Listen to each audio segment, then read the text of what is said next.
This gives me great pleasure.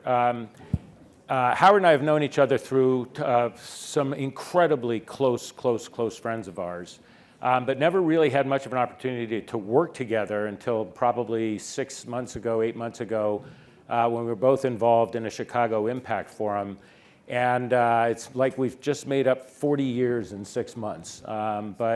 To just show you more of this divine synchronicity, Emmy's 1871 grandfather story is the same 1871 that Howard Tullman, the visionary behind the incubator in Chicago. So 1871 created, and I may get the number wrong, 495 successful startups.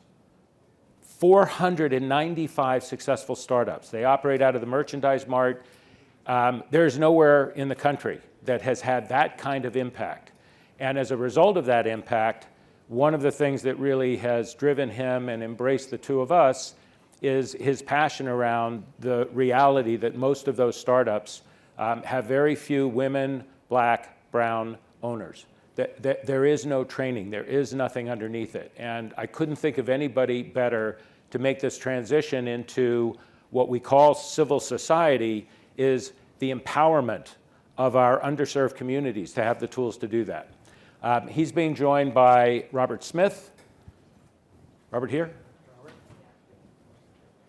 Terrific. Were you guys planning on introducing yourselves? What do you want to do? Yeah. Go ahead. Yeah, either way. Right, just come on. Come on up, guys. Yeah, I prevailed on Chad to join us because this morning's conference or discussion was not really about his business, and his business is so central to some of the stuff we're talking about. I wanted him to be here as well. So, first of all, let me just say, as to 1871, the #1 tech incubator in the world for 3 years running, people ask me how it came to be named after the Chicago fire. Not exactly a proud moment. And what we said was, in fact, that the representation was going forward. Technology represented the new inspiration. After the fire, Chicago was rebuilt in every innovative fashion. The skyscraper was invented, the Ferris wheel, most importantly, the Tootsie Roll, an important food group. And so 1871 was the core of a commitment that we had. And starting as early as our second presenter this morning, I want to say that this idea is very clear that the big companies are not going to drive innovation and disruption going forward. It couldn't be clearer. It couldn't be clearer with the Apple Watch as an example. Everything is incremental. We need to pick up and really change the world. And these three stories, what I'm so excited about is each of them represents an idea and a suggestion for you as to how you can get involved and engaged in this process. So #1 is we need this stuff to be driven by entrepreneurs. #2 is that entrepreneurial skills turn out to be life skills. And frankly, we're talking about preparation, perspiration, we're talking about perseverance. We're talking about two other critical things, and you heard this morning as well. Entrepreneurs need to have passion, and they need to be committed to principles, because honestly, if you're just doing it for yourself, you're not going to be successful. And so you want to do it for something bigger and more important than that. Two quick book recommendations, one called The Future is Young, and one called What We Owe the Future. And these are both new books that are out. And again, reference this morning about the Stanford quote, so interesting that we're going to have to invent the future if we want to really change it. Now, my particular interest, as Bob alluded to, was that for 100 years, it seems like the only way out of the inner city successfully was either you were a rock star or a jock. And what I'm so excited about is in the last 10 years, it turns out that there's a new path. And that path is entrepreneurs.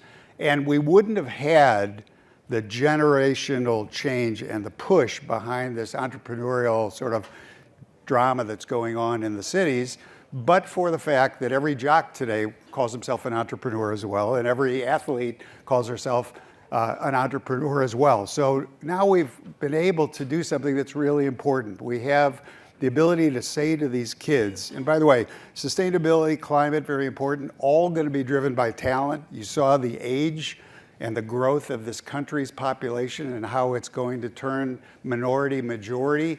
All of these things combine to the fact that we've got wasted millions of kids who aren't getting into the system in ways that we can do that. So our focus is paths, and how do we create influencers? How do we take advantage of the fact that we've got rock stars and jocks and everybody interested in helping with the project, which is number one. Two, how do we identify and remove the stigma from vocational training? Very, very essential. We all look down on vocational training. Frankly, it's one of the strongest paths to middle-class income today. It's not exportable. It's accessible. My car mechanic makes $150,000 a year. He uses a keyboard far more than a wrench. And that's just the beginning. There's a million occupations like that. So we've got three folks up here focused on influencers and how we can take athletes and help them drive the enthusiasm of these next couple of generations. We've got somebody focusing on vocational training and identification of career opportunities. And then we've got Chad, who is driving the biggest magnet of all, which is music, okay?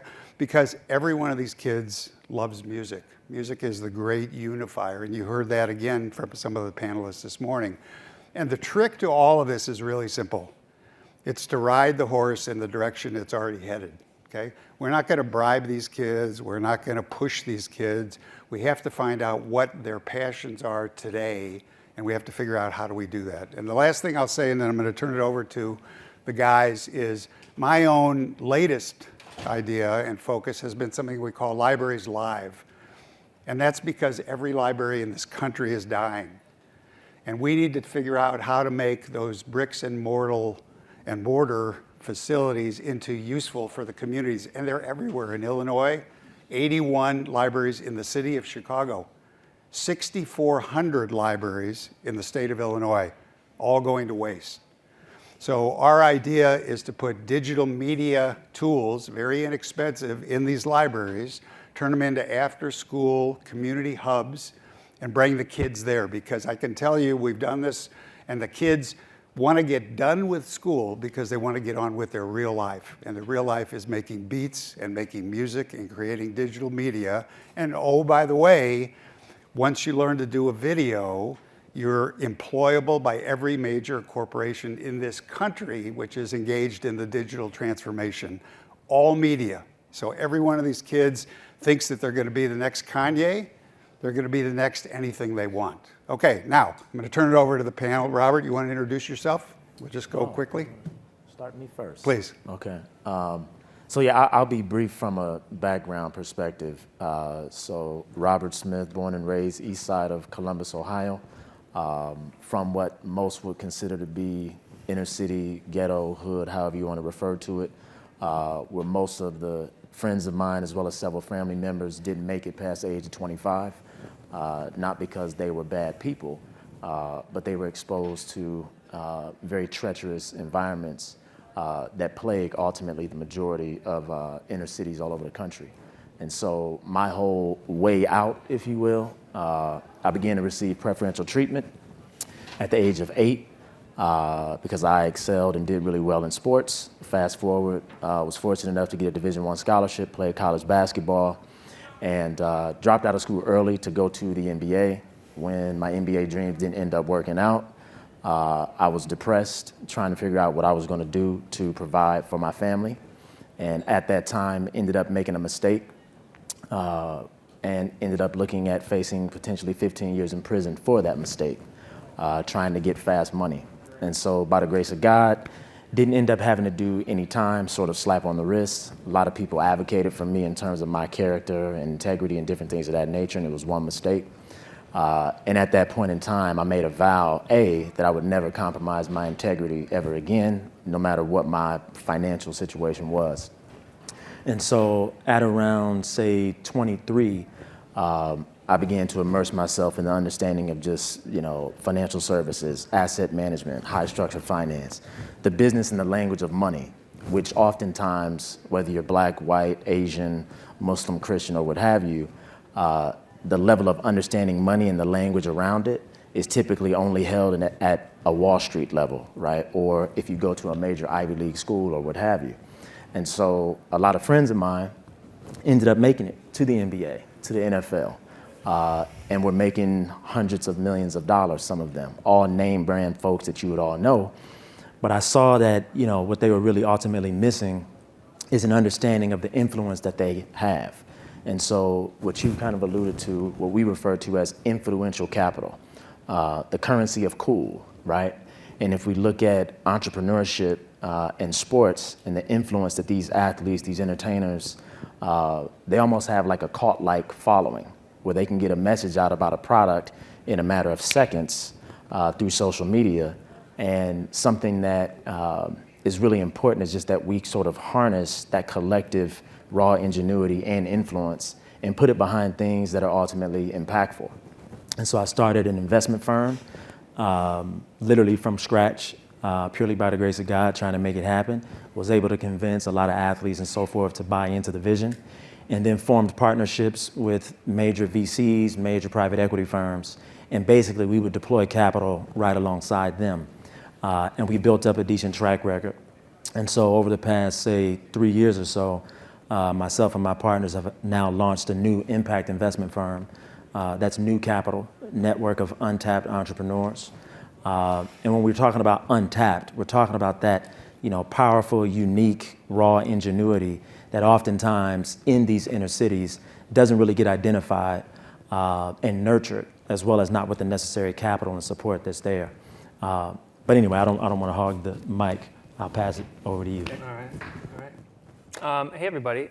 I'm Nick Gross. I grew up in Southern California, and I would say, from my personal story, felt super lucky early on to tap into a talent and skill set through the drums and through music at a really young age. My focus, I think, in high school or early kind of middle school went really quickly from, knowing that I wasn't interested in school and the outcomes that school was promising me to kind of have, and thinking through those things. And it took a really big focus towards music and to the drums. And started my own band when I was 13 called Stool Pigeon. I still don't know today what the name even represents or even means.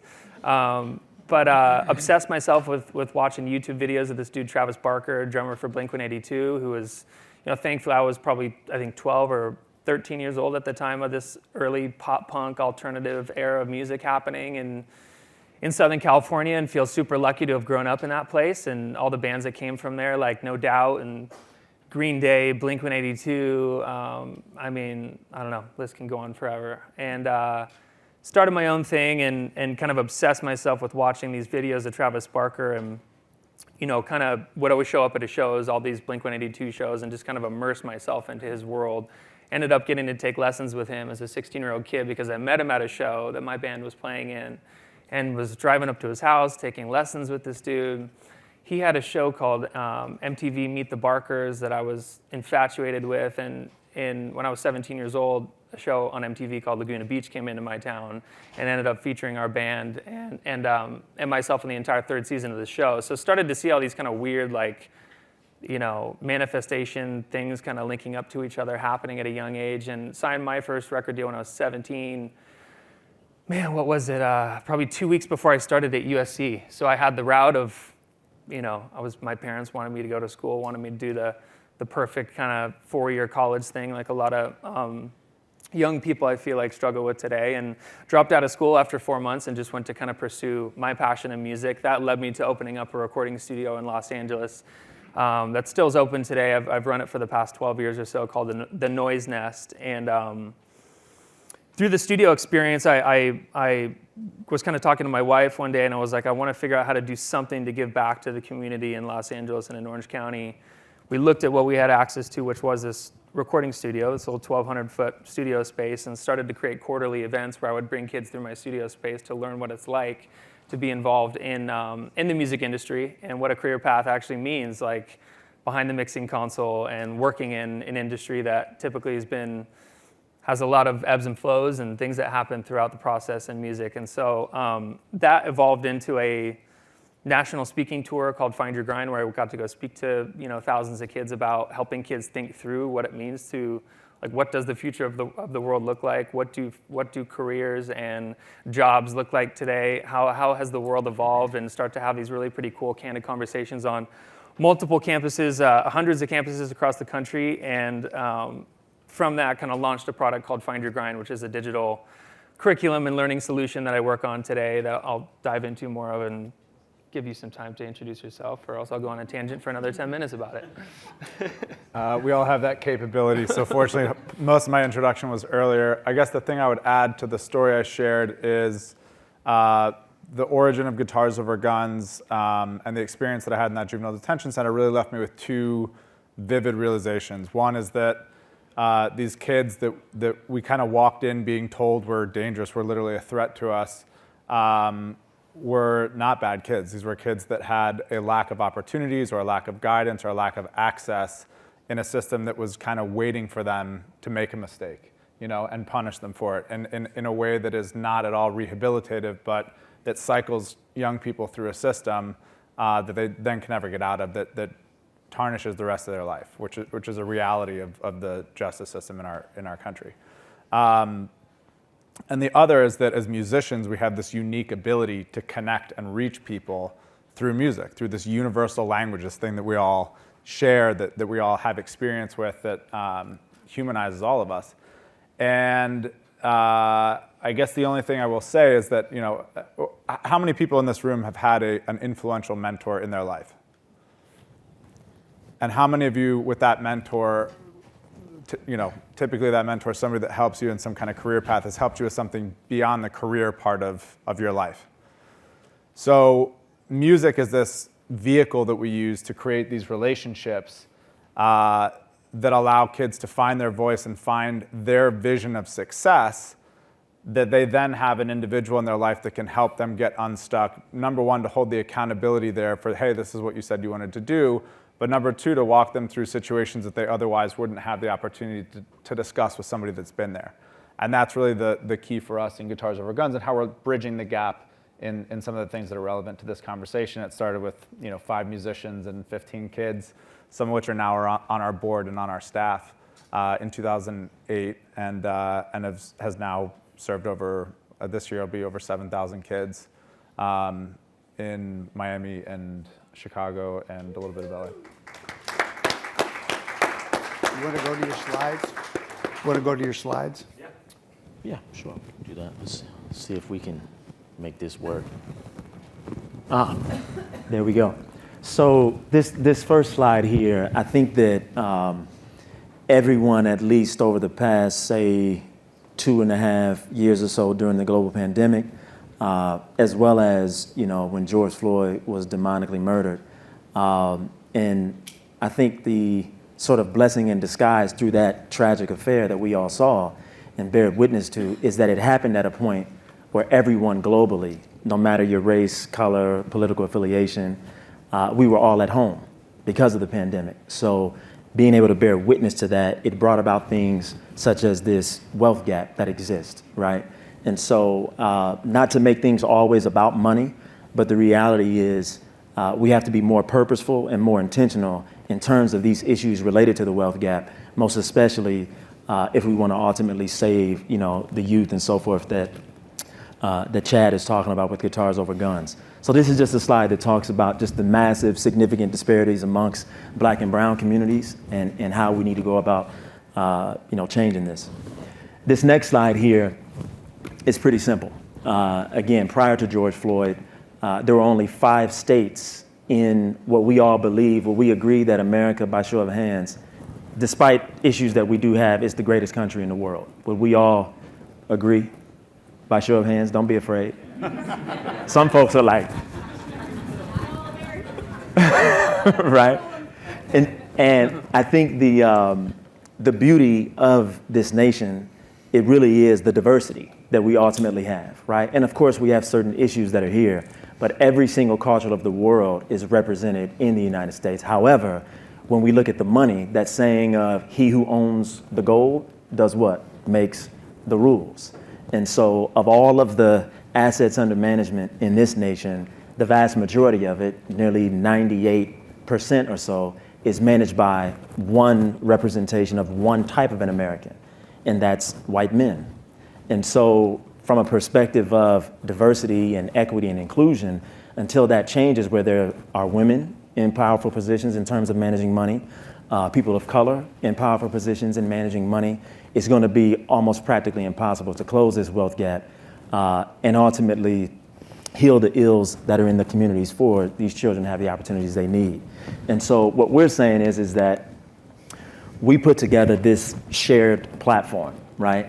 Now, the verbiage behind a shared platform, I didn't create it. It has existed. It is the ultimate driving force of the innovation economy, right? It is how Silicon Valley has been birthed, right? Where you have all of these series of investors and innovators all bringing their collective resources together. So we said, let's create a shared platform that's unapologetically focused on closing this wealth gap. And the 3 C's that we have on the left, the first C, before we even talk about anything financial, that we believe that matters the most is this influential capital. So the currency of cool is what we call it, that athletes, celebrities, that they represent, and the global influence that they have. So what we do is we bring together NBA players, NFL players, artists and musicians. One of the organizations we work really closely with that's shown here is called BMAC. It stands for Black Music Action Coalition, which came about during the whole social unrest that we've all seen over the past 18 to 24 months. It's a collective of not just African-American artists, but all artists in general. Justin Bieber is a member. Billie Eilish is a member, Lady Gaga, and several others who have said, hey, we want to end systemic racism in the music business. And so if you take and harness that amount of influential capital, mix and match it with the second C, which is social capital. So when we say social capital, we're not talking about social media. We're talking about things that have a social relevance and that connect us all. So corporate social responsibility. Again, what have we seen over the past 2.5 years? We've seen nearly $250 billion that's been announced based off of CSR-related things, right? And dollars that are going to be used to impact BIPOC communities to ultimately close the wealth gap. And then last but not least, we then get to the financial capital.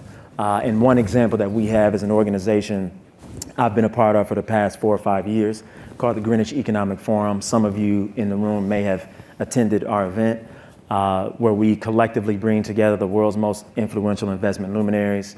Ray Dalio underwrote the whole thing for us, David Rubenstein, and several other private equity and hedge fund investment managers, to the tune of around $7 trillion or so on average that we convene in a very intimate setting. And so prior to this, with New Capital as our shared platform, those 3 worlds, there was no convergence or intersection of the 3.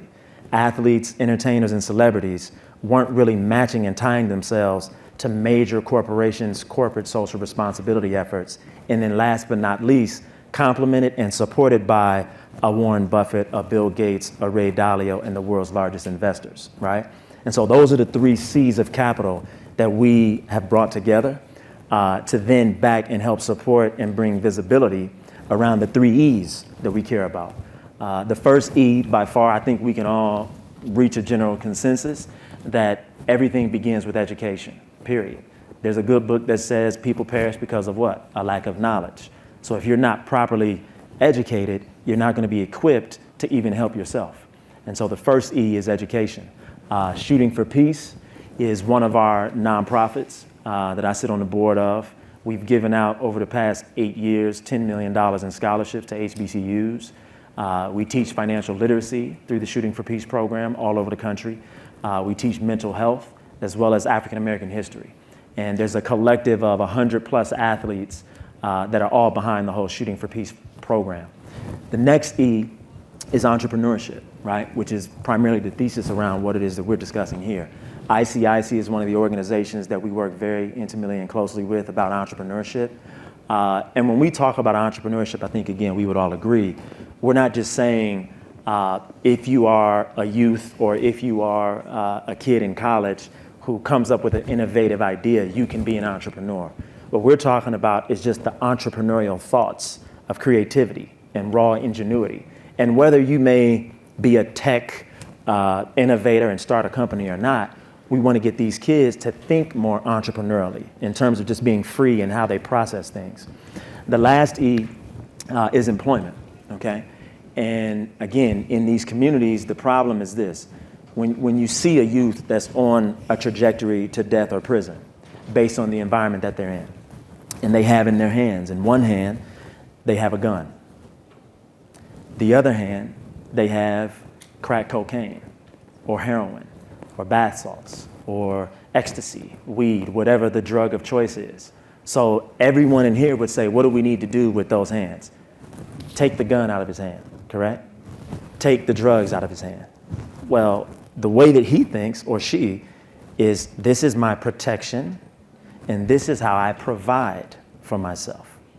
So if all of the dollars are solely focused on identifying youth that are going to be innovative entrepreneurs to start a business, what about those that just need a job, right? To have access to a better quality of life. So that last E from an employment perspective is to say, well, if you don't have the right entrepreneurial vision to create a business, it's our job to make sure that you're going to have a decent, job, if that makes sense. And so there's so many things I want to say. It's kind of difficult to put it into one sort of package, and again, not hog the mic with my brothers that are here.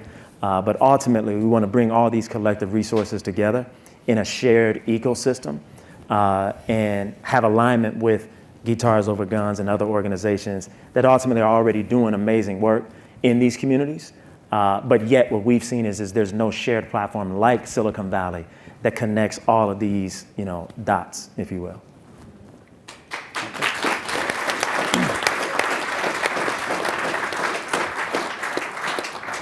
Nick, you want to say a little bit more about vocational stuff? Because it seems to me that information, opportunity, access, all of this stuff, it's really about just opening these pathways. And one of the things that struck me was, and I think Julia said this before, $25,000, huge impact if applied in the correct location. I think a lot of these programs need a home, and they need, if we can find a safe space, if we can find a space like the libraries as an example, after school where we can launch and sort of scale all these opportunities. Well, my sense is there's a million good ideas and we aren't connecting them and scaling them in ways that aren't very expensive. It's more information, influence, and direction. So go ahead. Yeah, where to start with all that? I think that we, talking about the concept of entrepreneurship a bit, I think the idea, at least for young people, maybe not for people in their 30s or 40s or 50s, talking about being entrepreneurs, but the concept of being an entrepreneur, I feel like, is this kind of exciting idea and exciting lifestyle and exciting, freedom and the idea of kind of having no boundaries and no rules and having this kind of open life to create the trajectory of what you want. Which sounds amazing, and for a lot of people that get into it, I think learn really quickly that it's a lot different than that. I think the concept of entrepreneur really ties into really the culture of society in a big way too. Like you can take that word and plop it right into how culture in the world actually is kind of how the world actually is today. And I think what's been has been very linear, right? Like school and education and how we've been preparing people has been very much about, you get the perfect grades to go to the perfect college to get the perfect job, which, ends up being the perfect life, right? Like that's the trajectory we've set a lot of young people on. I say we have this 19th century system that's living in this 21st century world, right? As it comes to education, but in reality, I feel like the world right now is very nonlinear, right? It's very unstructured. It's very fluid in terms of how young people are finding opportunities, in terms of the amount of, how frequently people are, moving in between jobs, right? Every 3 to 5 years, you're seeing such a fast speed in which kids are figuring things out, moving on.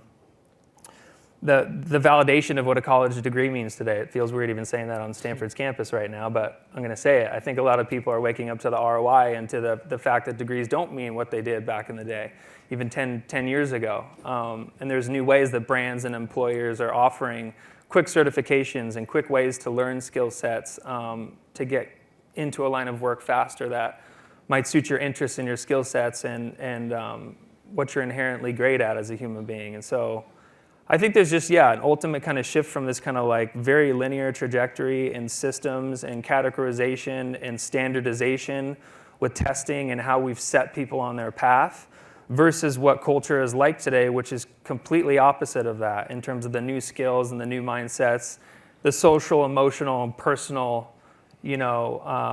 kind of skill sets that are more so needed today than ever. And so I think that it's important to be bringing more of those conversations and tools and products to help solve those things and to help kids with, or younger people with those kinds of mindsets and with, getting them up to speed with what culture is like today. For kids who spend 2/3 or 50% of their lives in these kind of institutions that aren't teaching them those things, I think we're doing them a huge disservice.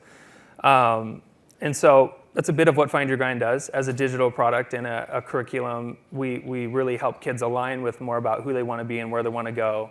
We do that through a deep dive into self-discovery and self-awareness, a deep dive into career exposure and career awareness of what are the possibilities and what are the trajectories that are happening. And then third, we really emphasize 21st century life skills, these social, emotional, and personal development topics through an embedded experience that's personalized to the individual and can help students better understand who they want to be, where they want to go, and have that confidence to enter the world. I know I've talked a lot about young people and students, but that's where I live 16 hours of my day. Hopefully that touches a bit on some of those things. Yeah, how I think about it. I think Robert said it, really well, which is everybody today has to be entrepreneurial. The job description entrepreneur may not be the driver. It's between the gig economy, between COVID and remote work, everybody got a chance to catch a breath and look sort of, without penalty as to the next 10 or 20 years they wanted to drive their life in what direction. And a tremendous number of these people had no clue because they had no tools, they had no ability. You push that down to kids coming out of school, and it's even more critical that we help give them some direction. And I think what Chad said about the incarcerated population, trying to recapture that whole population is tremendously critical because these are millions of people.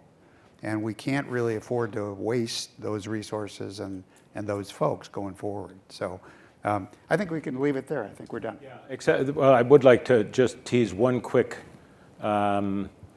issue for Robert because the thing that attracted me to him in the first place, I was introduced to Robert by... It was my looks, brother. It's okay.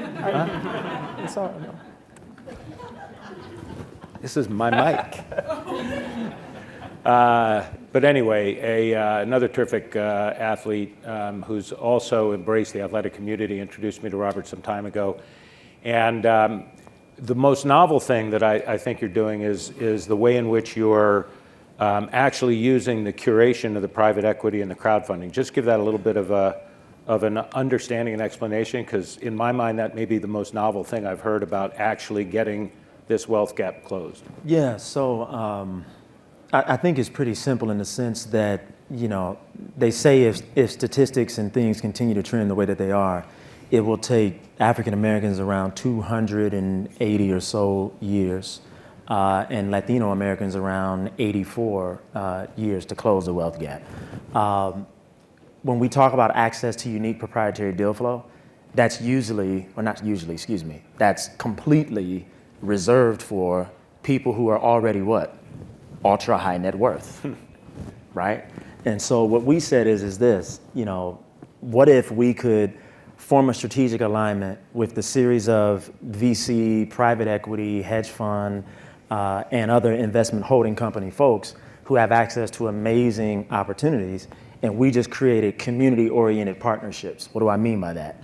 So in each city where you have churches, where you have the library, where you have all these different nonprofits that are teaching inner city folks financial literacy, What if we put them into small investment pools and we pulled their capital together, right, in this whole democratization of capital, and then permitted them a small piece of an investment opportunity that's a $200 million development deal that's already being financed by 5 billionaire families, right? So instead of what we're saying to all of the ultra high net worth community, yes, we have charitable endeavors where we would like folks to support financially, but more importantly, we want access to your deal flow, right? So now as you get great ROI and MOIC, this community group of 50,000 to 75,000 people who follow a Ray Lewis, who follow a Kyrie Irving, a LeBron James, a Serena Williams,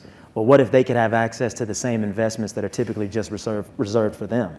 And in addition to that, if there was a form of an ESOP opportunity where those same people in the community, not only are they getting access to invest, but now they have access to be able to work at that job or that company that they just invested in alongside the Carlyle Group or Blackstone or Kleiner Perkins, right? And so being very intentional, saying those of us who have been very blessed and fortunate to be already a part of the 1%, let's give those who have been deemed financially poor, because they're not necessarily poor in their mind and in their spirit. So just to give some context around that. Honestly, the first time I heard that, I just started to do some research on how much the entitlement world takes the welfare check and spends on lottery tickets. It's an incredible amount. I then found out through a bunch of independent research that crowdfunding is a bypass to the accredited investor rule. And that's a law that's been on the books since 2012. And so we can channel 200, 500,000, I think up to $1,000. I don't know what exactly the rules are, but the point is, the vision that Robert brought to me that I was blown away with is that if the recipient of the capital is going to build a company, they're not only giving the crowdfunding opportunity to that mass, the 99% that aren't the Oprah pat yourself on the back because I just gave scholarship to somebody who's already a straight A student and a great athlete, but the 99% who aren't seeing anything, and they're not only getting access to actual investment returns, but instead of a 1 in a million lottery ticket, they're getting a 1 in 30 or 40 or 50 really good private equity deal. 100 lottery tickets and they're in pretty good shape. Mm-hmm. And those numbers equate. Yes. So that's just something that I think, yeah, One please. question in the audience. Bobby. I just had a question. How can we in this room be helping everyone up there? That's what I'd like to do. All right, you guys each have 20 seconds. How can this crowd be helpful to you? You can go first. Pressure. Yeah, I don't have the perfect answer to that. I don't know. I'm just looking to and excited to meet everybody, excited to be more involved in these family office type of events, and I don't know, just learn. I think there's no real ask from my side. I don't think I'm asking anything of anybody. I'm just excited to hopefully learn from some people here, and if it directly relates to education, amazing. If it doesn't, that's okay too. And I'm excited to support everyone else's vision of what they're trying to build too. So that's me. Universal. I'd say take out your phone, follow Guitars Over Guns, and if you feel so inclined, invest in the organization and let me show you what's possible when we believe in these kids. I second. Ditto. Yeah, I second.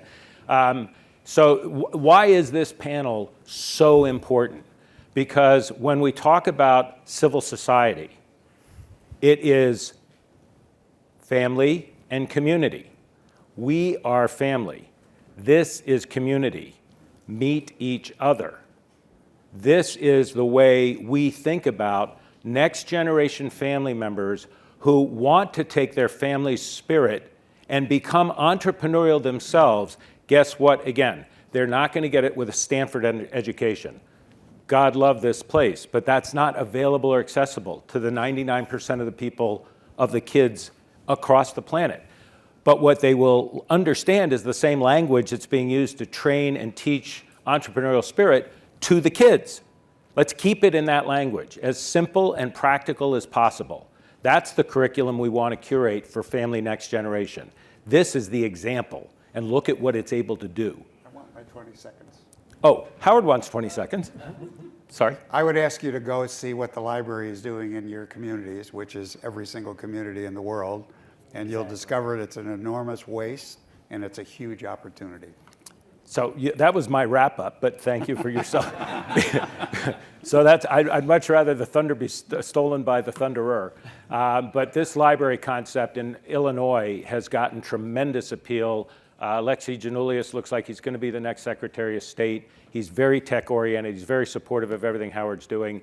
God knows Illinois needs this more than anybody, and Chicago even more amongst them. So great panel. Thank you very much. Guys, you did a great job.